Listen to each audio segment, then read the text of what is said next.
আশা করি সবাই দারুণ আছেন। আজকের এই ভিডিওর বিষয়বস্তু টোন অফ ভয়েস। বন্ধুরা, প্রেজেন্টেশনে আপনার গলার আওয়াজটা একটা অত্যন্ত গুরুত্বপূর্ণ ভূমিকা পালন করে। মাথায় রাখবেন, মানুষ আপনার মুখটাকে ভুলে যেতে পারে, কিন্তু আপনার আওয়াজটা তাদের কানে সবসময় টিকে থাকবে। তাই নিজের আওয়াজটাকে বক্তব্য রাখার সময় দারুণ সুন্দরভাবে ইউজ করুন, মডিউল করে ইউজ করুন, যাতে দর্শকের কাছে আপনার আওয়াজটা সঙ্গীতের মতন শোনায়।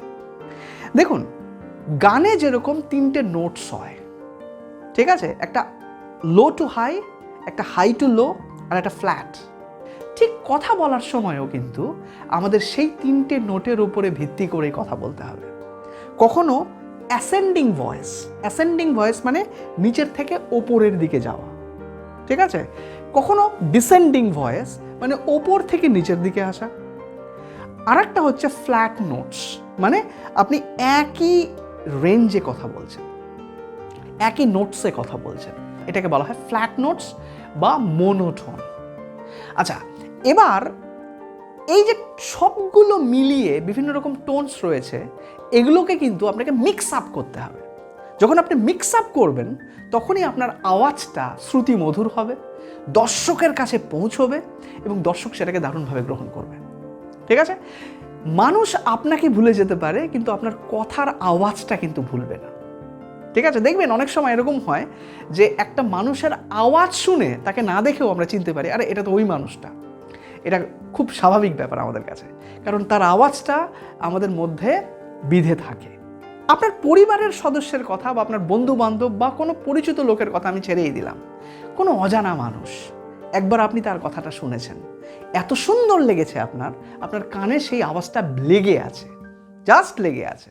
এবার কোনো সময় ভিড়ের মধ্যে কোনো জায়গায় যখন আপনি তার আওয়াজটা শুনবেন, আপনি না দেখেই তাকে রেকগনাইজ করতে পারবেন যে সে কে, ঠিক আছে। এটাই হচ্ছে টোন অফ ভয়েসের জাদু। একটা প্রেজেন্টেশন দেওয়ার জন্য যেমন পোশ্চারিং দরকার, যেমন জেস্চারিং দরকার, ঠিক সেরকম টোন অফ ভয়েসটাও একটা দারুণ গুরুত্বপূর্ণ ভূমিকা পালন করে। এর আগে আমি 2টো ভিডিও আমাদের চ্যানেলে বানিয়ে রেখেছি, এই 2টো ভিডিও পোশ্চারিং নিয়ে আর এটা হচ্ছে জেস্চারিং নিয়ে, ঠিক আছে।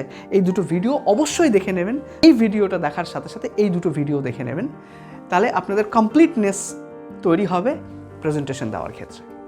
এবার আসুন, ইংরেজিতে একটা কথা আছে যেটাকে আমরা বলি ইন্টোনেশন মানে হচ্ছে আপনার স্বরের তারতম্য। কখনো স্বরটাকে উপরে ওঠানো, কখনো স্বরটাকে নিচে নামানো, কখনো ফ্ল্যাট নোটে যাওয়া। এই যে মিক্সিং আপ, এটাকে আমরা বলছি ইন্টোনেশন। দেখবেন নাটকের সময়, যাত্রার সময় যারা কুশীলবরা থাকে, তারা কিন্তু অনেক সময় উচ্চ কণ্ঠে আওয়াজ করে বা উচ্চ কণ্ঠে কথা বলে, আবার অনেক সময় তারা একটু নিচু গলায় কথা বলে, অনেক সময় ফ্ল্যাট নোটসে থাকে। এটা দিয়ে তাদের ভেতর একটা ড্রামা সৃষ্টি করে তারা, এবং সেই ড্রামাটা আমাদের মধ্যে নানা রকম ইমোশন তৈরি করে, এবং সেই ইমোশনের ওপরে ভিত্তি করে আমরা সেই নাটকে বা সেই ড্রামাতে আটকে থাকি, ঠিক আছে। তো আপনি যখন কোনো বক্তব্য রাখছেন, আপনাকে আপনার দর্শককে বা শ্রোতাকে আটকাতে হবে, এবং এই আটকানোর রাস্তাটা যেরকম আপনার বডি ল্যাঙ্গুয়েজ, তার সঙ্গে সঙ্গে আপনার টোন অফ ভয়েস, ঠিক আছে। যারা টোন নিয়ে কাজ করে তারা বলে আপনার গলাটা হচ্ছে একটা মিউজিক্যাল ইনস্ট্রুমেন্ট, এবং আপনি হচ্ছেন একজন প্লেয়ার, এবং সেই ইনস্ট্রুমেন্টটাকে আপনি কত সুন্দর করে বাজাবেন, যেটা মানুষের কাছে অনেক বেশি শ্রুতিমধুর হয়, ঠিক আছে। এবং এটা একদম খাঁটি কথা যে আপনি কত সুন্দরভাবে নিজের ভয়েসটাকে আপনার বক্তব্য রাখার সময় ব্যবহার করছেন, ঠিক আছে। আজকে সেই জিনিসগুলোই আপনাদের সামনে একটু তুলে ধরছি। যেমন ধরুন, আমি যদি একটা কথা বলি, আমি আপনাকে খুব ভালোবাসি, এটা আমি নিচের থেকে ওপরে গেলাম, আমি ইংরেজি শিখে দারুণ খুশি, ভালো করে লক্ষ্য করুন, নিচ থেকে আমি ওপরে উঠলাম, ঠিক আছে। তাহলে এটাকে আমরা বলছি অ্যাসেন্ডিং ভয়েস। এটা দিয়ে কি এক্সপ্রেস হয়?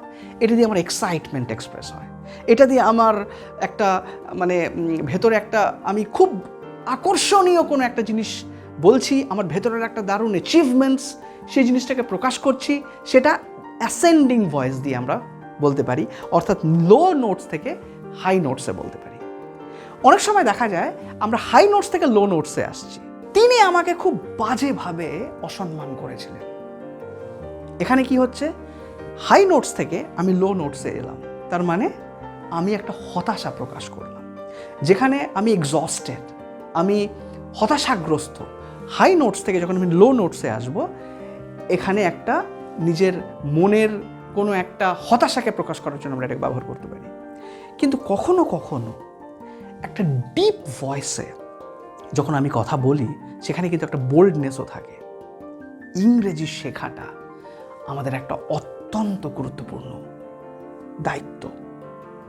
এই কথাটা যে বেশ গুরুগম্ভীর অবস্থায় আমি বললাম, অর্থাৎ লো ভয়েসে আমি বললাম, কিন্তু তার মধ্যে একটা কঠিন মেসেজ দিলাম। তো অনেক সময় আমরা এই নোটসটাকে ব্যবহার করতে পারি কোনো ভারী, কোনো ইম্পর্টেন্ট মেসেজ দেওয়ার জন্য লো নোটসটাকে ব্যবহার করতে পারি, হাই টু লো, ঠিক আছে? আর ফ্ল্যাট নোটসটা কিন্তু দেখবেন অনেক সময় এটাকে আমরা বলি মোনোটন, এবং এটা কিন্তু অনেক সময় আমাদের কাছে একঘেয়েমি লাগতে পারে। যেমন আমি একটা বলছি, ইংরেজি শেখাটা আমাদের প্রত্যেকের দায়িত্ব, এটা আমাদের ভালো মতো শিখতে হবে। এই কথাটা বললাম, এটা কিন্তু একদম ফ্ল্যাট নোটস, আপনার কাছে কিন্তু খুব একটা এটা আলোড়ন সৃষ্টি করলো না, ঠিক আছে? তার মানে আমাকে এই সমস্ত জিনিসগুলোকে মিক্স আপ করতে হবে। তাহলে কিভাবে করব? যারা ভয়েস নিয়ে কাজ করে তারা বলে সাধারণত যে লো থেকে হাই নোটস মানে অ্যাসেন্ডিং ভয়েসটাকে আপনাকে বেশি ইউজ করতে হবে, ডিসেন্ডিং ভয়েসটাকে মানে হাই টু লোটাকে আপনাকে খানিকটা কম ইউজ করতে হবে, আর ফ্ল্যাট নোটসটাকে আপনি অ্যাভয়েড করলেই ভালো, কিন্তু কখনো কখনো এটারও প্রয়োজন পড়ে। তো সমস্ত জিনিসগুলোকে সুন্দরভাবে মিক্স আপ করতে হবে, ঠিক আছে? ঠিক একটা সুন্দর রান্নার মতো। একটা রান্নাতে যেরকম সব রকমের মশলা থাকে, একটু ঝাল, একটু মিষ্টি, একটু নোনতা, তাহলেই তো রান্নাটা খুব সুন্দর টেস্টি হবে। ঠিক একই রকমভাবে আপনার প্রেজেন্টেশনটাকে টেস্টি করার জন্য এই টোন অফ ভয়েসটা একটা খুব গুরুত্বপূর্ণ ভূমিকা পালন করে। এবার আসুন আর একটা বিষয়, সেটাকে আমরা বলি পজ। পজটা কি জানেন? থামা। কতটা থামবেন? কোনো একটা ইম্পর্টেন্ট পয়েন্ট বলার পরে 3 সেকেন্ড অপেক্ষা করুন। 1, 2, 3, তারপরে বলুন। আওয়াজটাকে, আপনার ভয়েসটাকে, আপনার কথাটাকে দর্শকদেরকে একটু বোঝার সময় দিন, তাদেরকে একটু অপেক্ষা করান। যখন আপনি একটা লং পজ নেবেন, দর্শকরা যদি একটু অন্যমনস্ক হয়ে থাকে, তারা কিন্তু আবার ব্যাক করবে আপনার দিকে।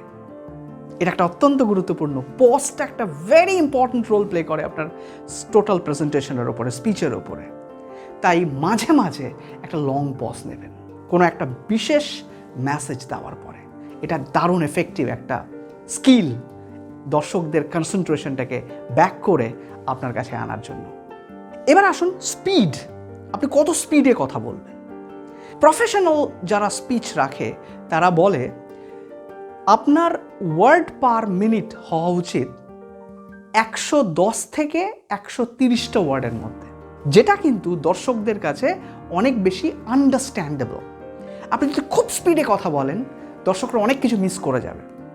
আবার আপনি যদি 100 ওয়ার্ডের নিচে বলেন, কম বলেন, তার মানে সেটা মানুষের কাছে বোরিং হবে, মনোটোনাস হবে, একঘেয়েমি লাগবে।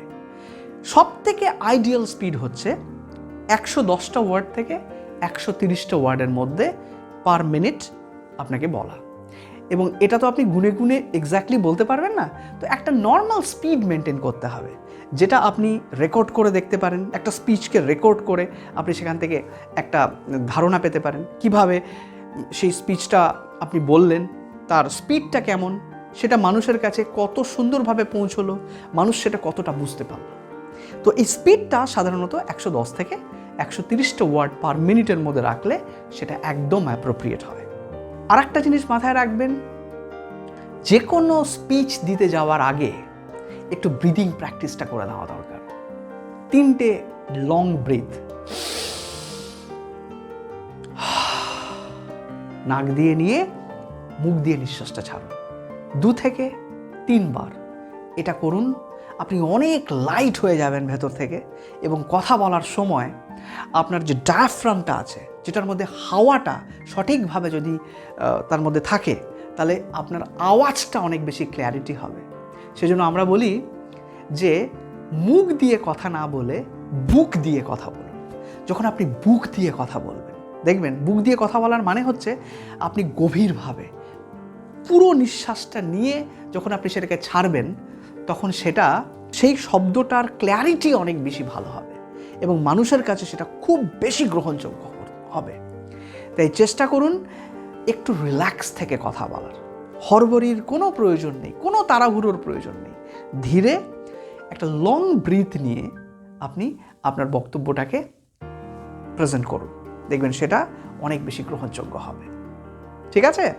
প্র্যাকটিস, যা যা শুনলেন যদি সেটাকে একটু প্র্যাকটিস করেন, দেখবেন আপনার কিছুদিনের মধ্যে আপনার বলার ক্ষমতাটা বা বলার ধরনটা পাল্টে যাচ্ছে, যেটা মানুষকে অনেক বেশি অ্যাট্রাক্ট করবে এবং আপনি সবার কাছে খুবই অ্যাট্রাকটিভ একজন পাত্র হয়ে যেতে পারেন। কেমন লাগলো এই ভিডিওটা কমেন্ট করে জানান। আপনি কি এই টিপসগুলো ফলো করে কোনো রেজাল্ট পেলেন কিনা সেটাও কমেন্ট করে জানান, এবং এরপরে আপনারা কী ধরনের ভিডিও পেতে চান এই সংক্রান্ত কমেন্ট করে জানান। আমি আপনাদের জন্য সেই সমস্ত ভিডিও তৈরি করব, এবং এই ধরনের আরও বেশ কিছু ভিডিও আমি পরবর্তীতে আমাদের চ্যানেলে আনবো। আপনারা আমাদের চ্যানেলের সঙ্গে থাকুন, একটা সাবস্ক্রাইব করুন, লাইক করুন, এবং এই ভিডিওটা যারা এই ধরনের কন্টেন্ট দেখতে চায় তাদের সঙ্গে একটু শেয়ার করে দিন। আজকের জন্য এইটুকুই। খুব শিগগিরই দেখা হচ্ছে আর একটা গুরুত্বপূর্ণ ভিডিও নিয়ে। খুব ভালো থাকবেন।